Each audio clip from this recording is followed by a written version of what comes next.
throughout tomorrow.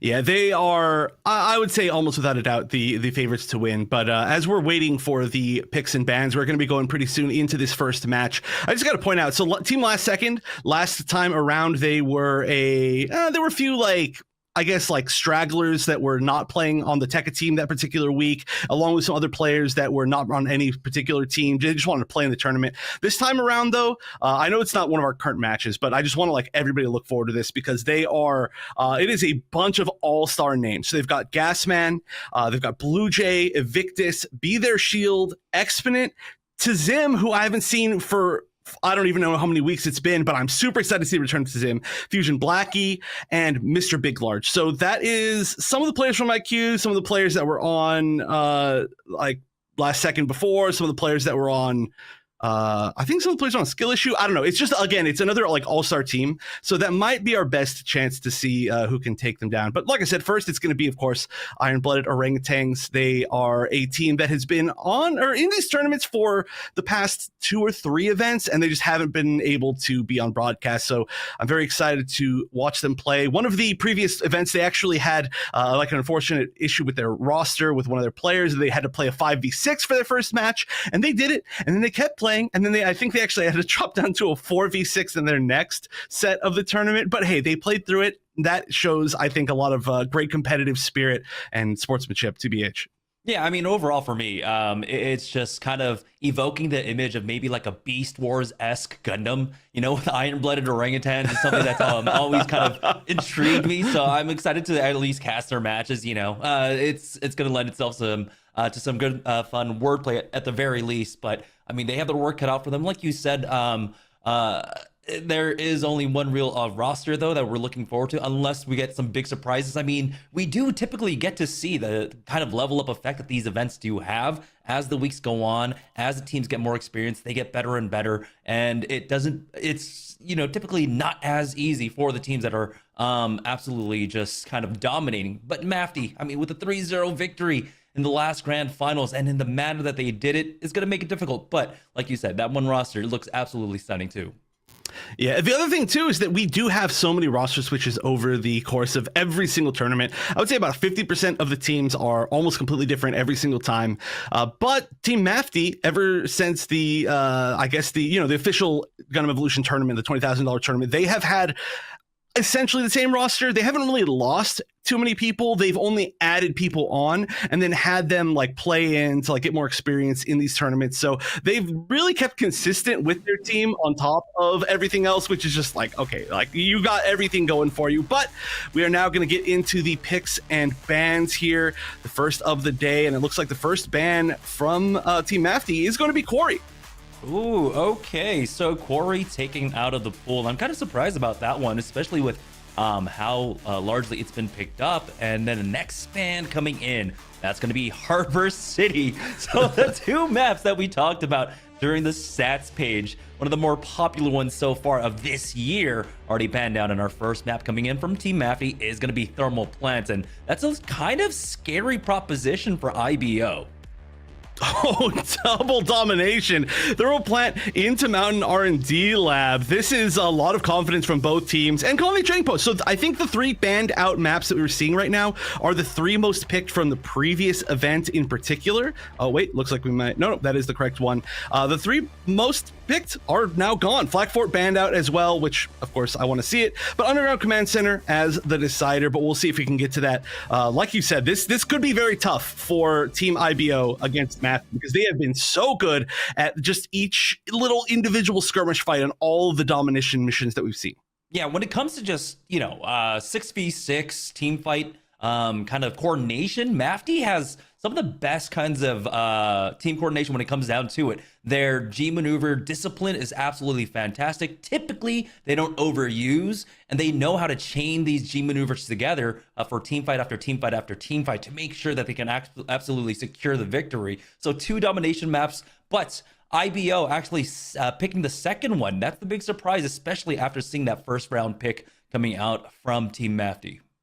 Yeah, well, I mean, we don't know how IBO plays, so I guess we'll get a chance to see. But while we get these players set up, we are going to be taking a short break so that we can get ready to get into the game. But we're going to get right into it as soon as we get back, so don't go anywhere. We're going to be back with game number 1 of the series event number 3 right after this.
Can you feel that?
Can you feel that?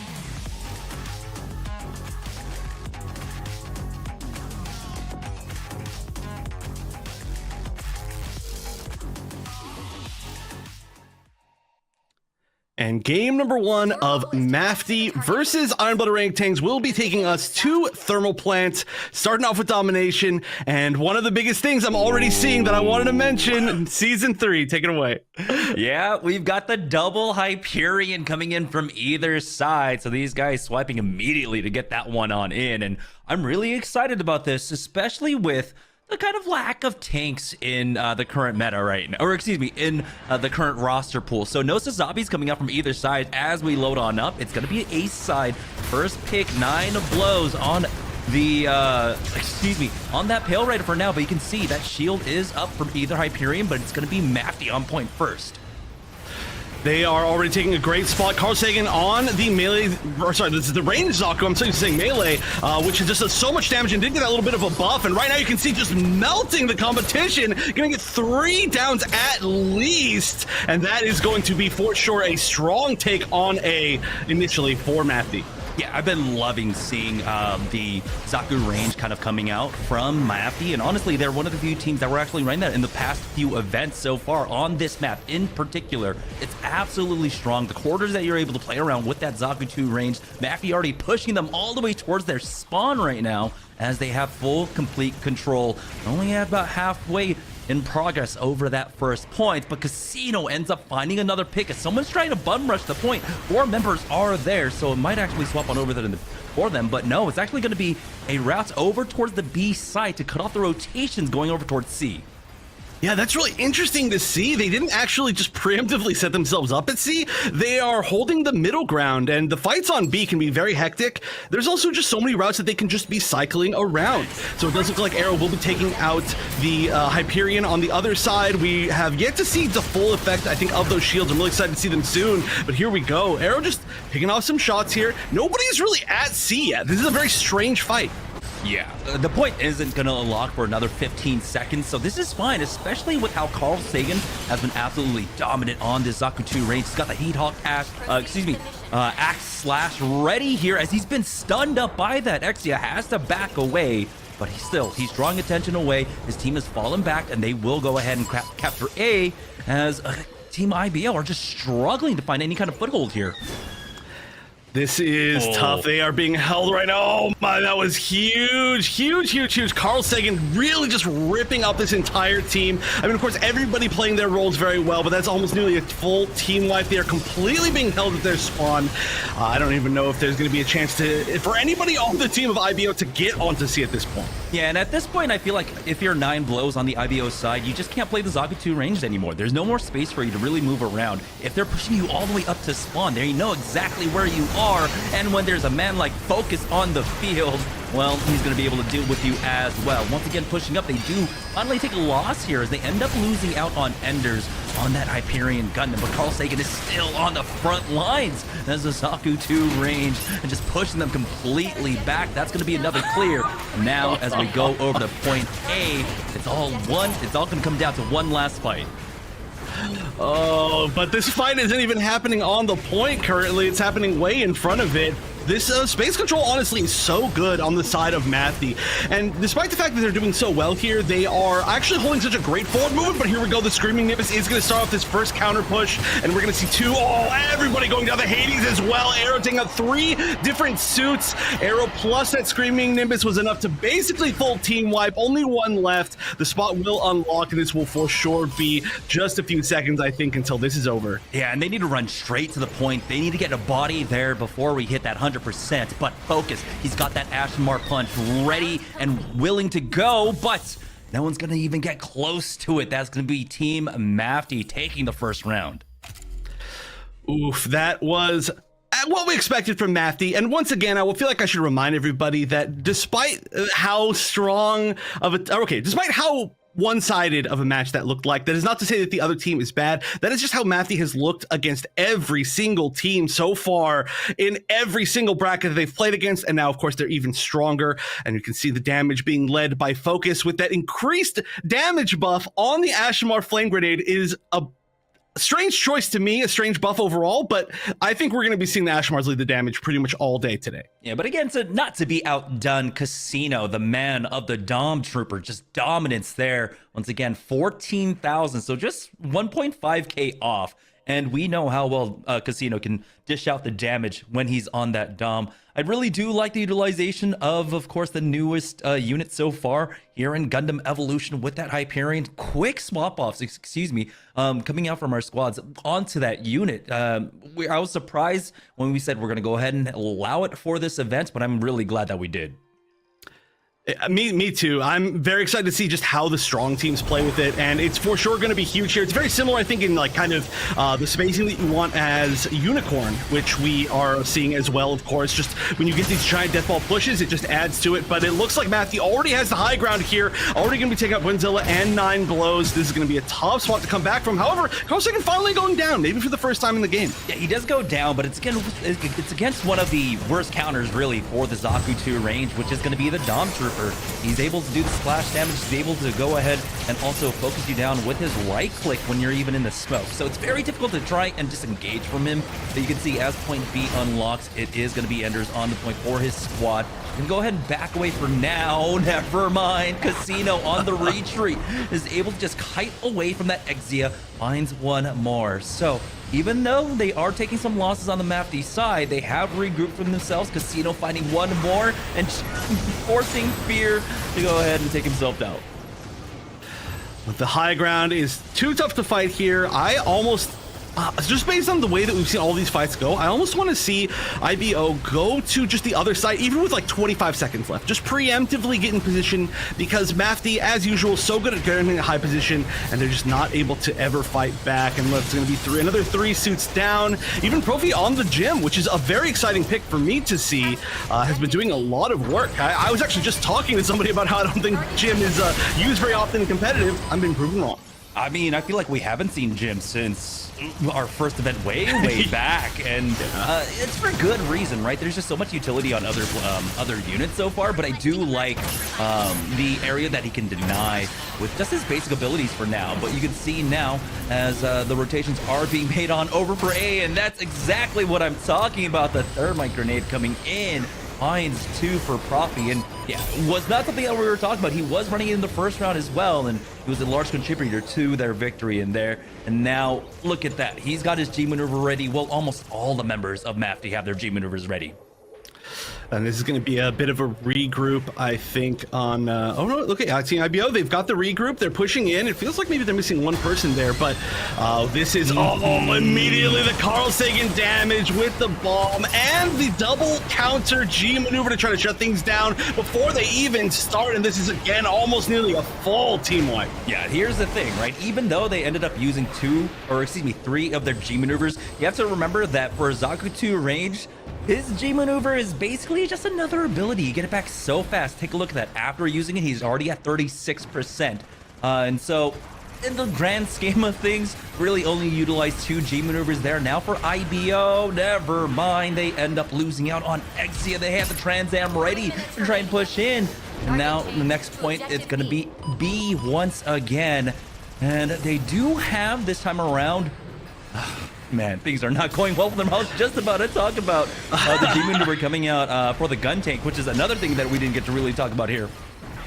Well, I'm really excited. We might see the G maneuver coming out from Hyperion on the side of Enders, and that, oh, it's actually coming out, and we're seeing it. Oh, it's gonna at least grab 2 people. Just take them all around the corner. No way. This is like, oh, excuse me, coming through. Oh, and that is such a strong G maneuver, but just get out of the way. We can see the effectiveness. Even honestly, that was like used very, very far away. It still worked out. Yeah, point has unlocked, and once again, they need to get a body there, but looks like as extra time ticks away just at the last second, Iron-Blooded Orangutans do get someone on there, but they don't get any kills. It's only going to be 9 blows taking out Profi, but he's the sacrificial lamb for them, and that's going to be Mafty with a convincing 2-0 here on Thermal Plant.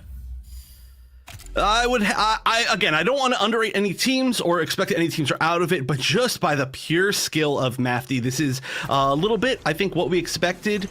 However, I'm very excited that we've been able to see some very different suits, and I think a lot of these suits are the ones that have been buffed in this last patch. And I'll say, just for anybody out there who isn't as familiar with what this last patch did, for example, Jim got 100 more life, got like an overall buff on the range of the knockback of the shield slam Slam, or whatever it's technically called, Shield Charge. We see the Zaku 2 range that Carl Sagan was just absolutely dominating on. It gets now back a bar of boost gauge when you use the smoke grenade. So when you use your invincibility, you can get away even faster. And then, of course, the Hyperion, which I was really excited to see Anders on. So we've got a lot of different changes. We'll see if they end up using those suits in the second map of the game. But before we do get to that, we're going to take a short break to get the players set up. And when we get back, we'll be right back into it. Don't go anywhere.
Team Mafty is up 1-0 up against Iron-Blooded Orangutans in our first match of the day. And we are going to be moving to our second map, which will be Mountain R&D. This is going to be a tough road for IBO. But again, I'm just glad that we get to see what they can do.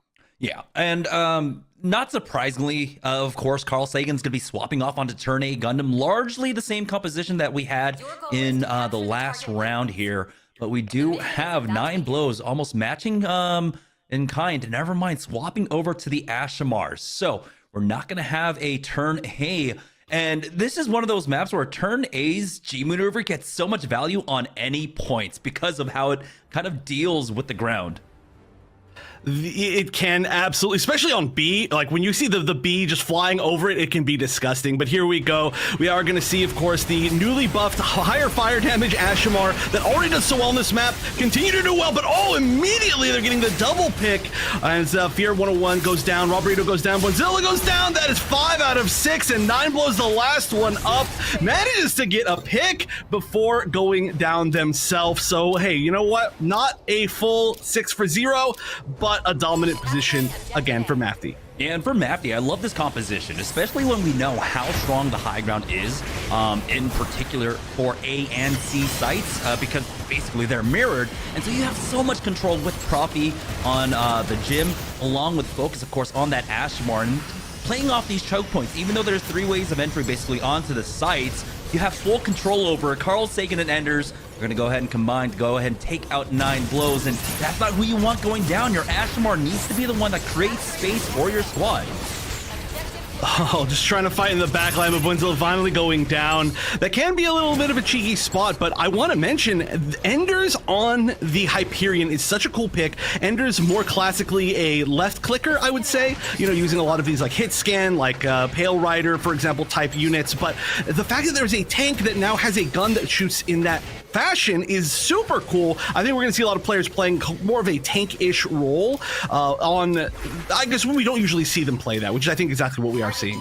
Yeah, I mean, as we swap on over to B, we're at least treated to being able to see B site this time around. And I feel like something might have changed in the algorithm and how that works. Instead of going AC, we are going over to B. 9 blows taking a lot of damage as he tries to peek on down. For Team Mafty, though, they are already in position to try and control the entryways. Godzilla going in, and he will be taken out by Nox. It's going to be the Exia V Exia battle here as Barbarito tries to chase after him, but no, he ends up losing out as Casino ends up showing up here, keeping him alive. The armor on Nox now as B unlocks, and it's of course going to go over towards Mafty right now. 9 Wolves have to be careful on the retreat. Nox is here, and he gets right back on out.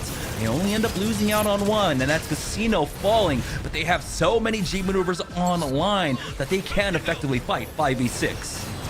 When we do see once again the Lancer here potentially going to fly some people into the air. If anybody hasn't seen that yet, that is just one of the funniest things that you could possibly see. I think honestly Enders is fishing for it. That's a really far forward hold, and they don't necessarily need to hold quite that far forward. There's only 19 seconds left, but okay, 9 blows using that G maneuver again. You know, even if they had won that fight, it might not have been worth it to use that, as we need to move already basically over to C. They would have only gotten about 5% off. Yeah, it's as easy as ABC. I'm glad we get to see all 3 points of the first round here.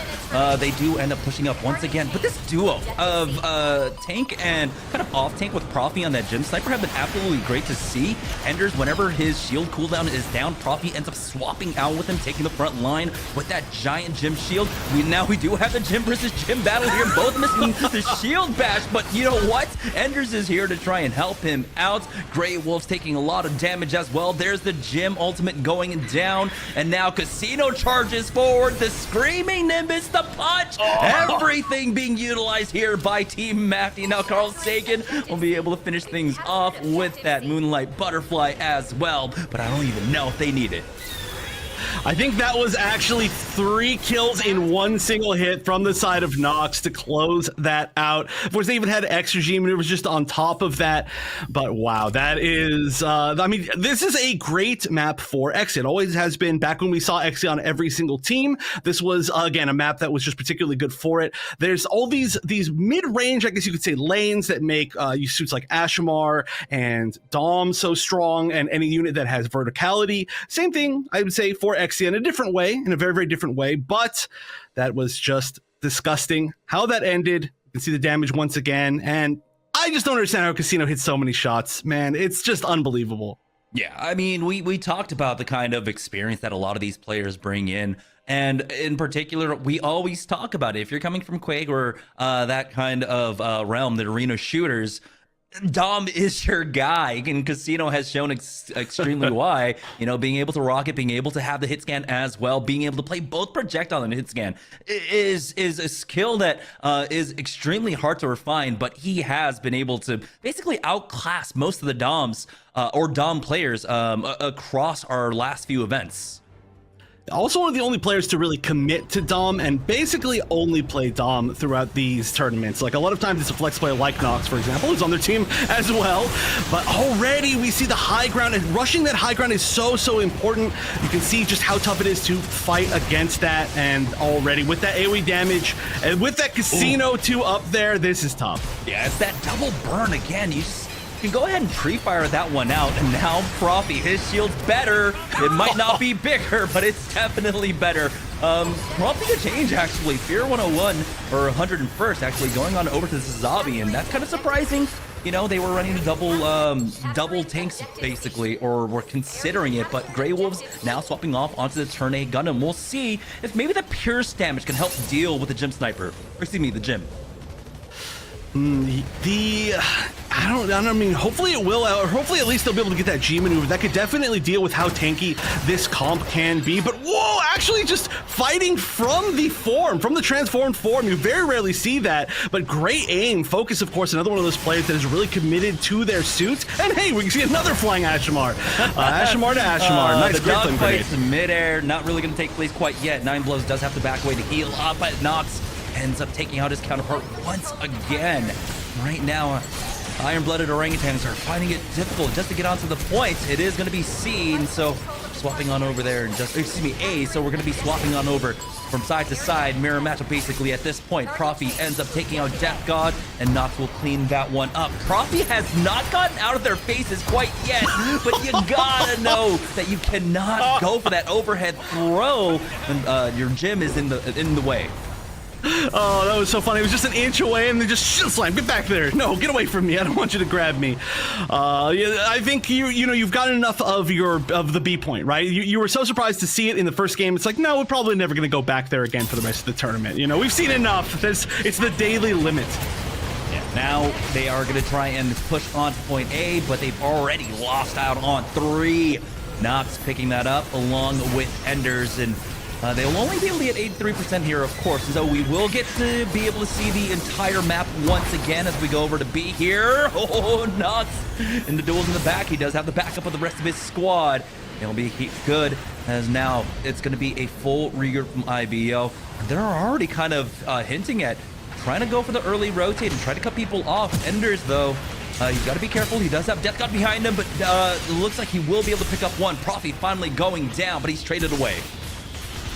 Ooh, yeah, the fact that the Dom was in front of the Sazabi right there meant that they kind of went down in the reverse order that they wanted to. Of course, that mobility on that Dom can be really strong if you're within that single dash range, but that just meant that they just weren't quite where they wanted to be, and there's the Lancer! Oh, catching 2 units with it. Not into the air yet, still waiting to see that, but I still think it's one of the strongest G maneuvers in the entire game.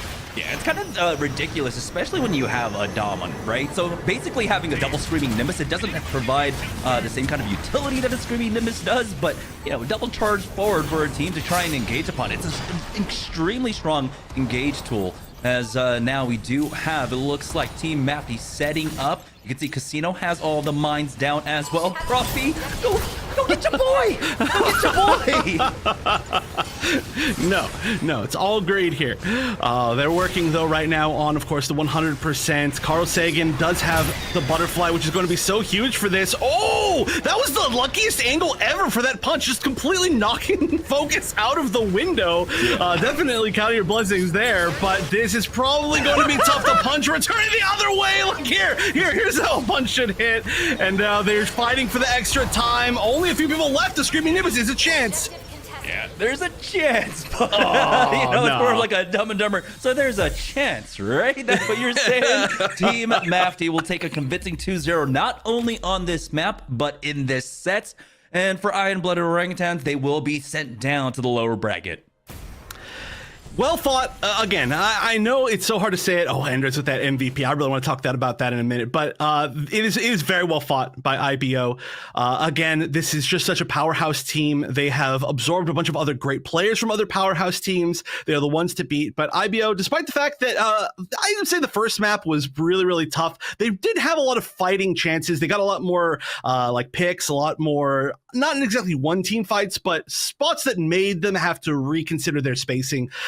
So I think that they did really well, and the adaptation in game number 2 was great, but they're still going to have a chance. They're still going to have a chance. IBO, they're going to be moving down to the losers bracket, and Mafty, they are what we expected them to be. Yeah, and I love being able to get a quick sneak peek at what the kind of meta's shifting over to, right? So we're seeing kind of less support units being utilized right now, more tanky units. I mean, we got to see Profi there on that gym, and while he does have that repair grenade, it's not quite the same as, you know, having the Pale Rider heal going down. Now, even though we were seeing some Pale Riders as well, it's just not the same kind of healing output. But I love the way they're utilizing kind of the off-tank meta right now. Profi on that gym, and then having, of course, Enders on that Hyperion, swapping between both of those cooldowns was extremely exciting to see.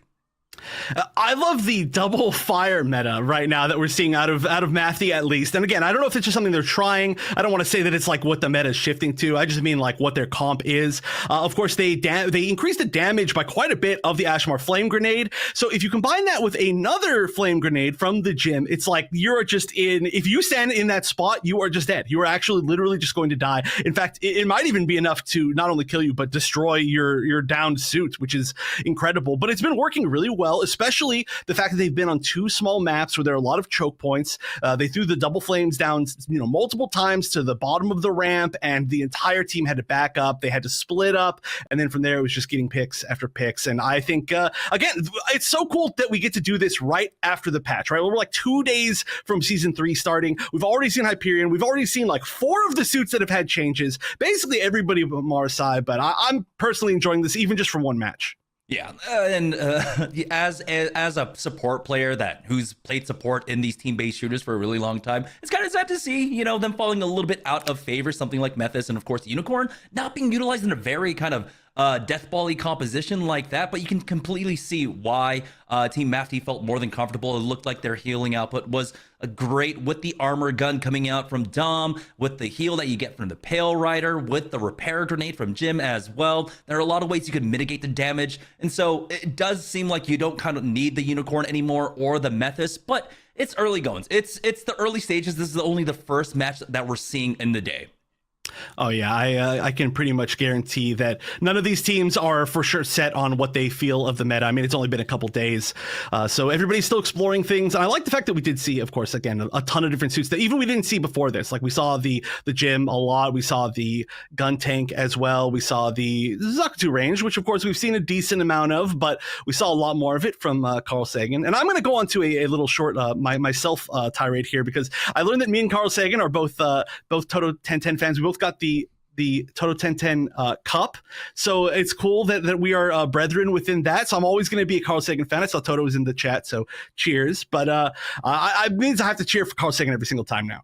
Yeah, it's difficult not to cheer for him, especially with the performance that he put on the Zakutu range. And, in particular, it does come down to basically being there on a thermal plan. And I believe in the past, we've seen other players, Arrow, Profi, all might have kind of swapped on off to play Zakutu range on that map. And so it's no surprise to see Carl Sagan picking that one up for the team as well. Yeah, and again, I have to shout out Enders too.